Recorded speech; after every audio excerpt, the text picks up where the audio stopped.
திரணா தீந்த திர திரணா திரணா தீந்த நகர்தனினா திரணா திரணா.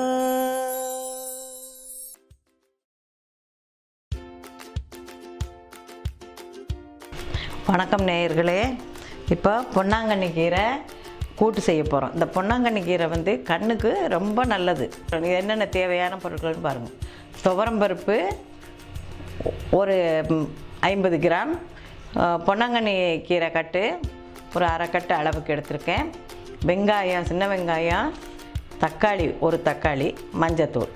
இதை மட்டும் இப்போ தண்ணி ஊற்றி குக்கரில் எல்லாத்தையும் ஒன்றா போட்டு வேக வைக்க போகிறோம். வேக வச்சதுக்கப்புறம் தாளிக்கணும்.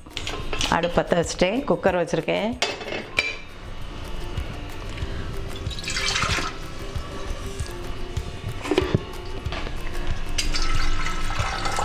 தண்ணி அளவாக வச்சா போதும்.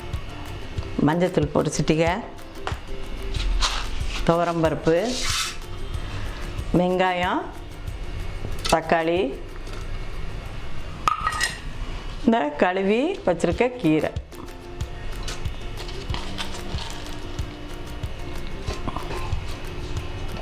உப்பு மட்டும் தாளித்ததுக்கப்புறம் தான் போடணும். கீரை மூழ்கிற அளவுக்கு தண்ணி இருந்தால் போதும், அதை விட கம்மியாகவே போதும். கொதிக்க வச்சா அப்படி கீரை வந்து நல்லா இறங்கிடும். இந்த பொன்னாங்கண்ணி கீரை கூட்டு வெந்துருச்சு. இப்போ இறக்கி தாளிக்க போகிறேன். தாளிக்கிறதுக்கு கடுகு, ஜீரகம், உளுந்தம்பருப்பு, உப்பு வச்சுருக்கேன். இன்னைக்கு கடுகு இறக்க போயில இப்போ உப்பு போட்டுருவேன். இப்போ 2 ஸ்பூன் ஆயில் விட்டுருக்கோம்.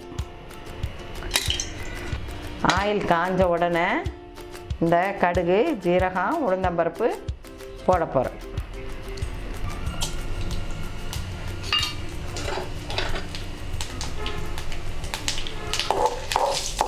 இப்போ கடுகு, உளுந்தம்பருப்பெல்லாம் செவந்துருச்சு. இந்த கீரையை இப்போ இதில் போட்டோம். இதில் இப்போ உப்பு சேர்க்குறோம்.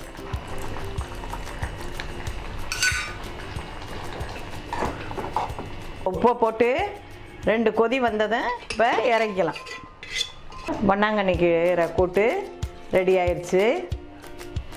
நீங்களாம் இதை செஞ்சு பாருங்கள். இந்த வீடியோ பிடிச்சிருந்துச்சுன்னா லைக் பண்ணுங்கள், சப்ஸ்கிரைப் பண்ணுங்கள்.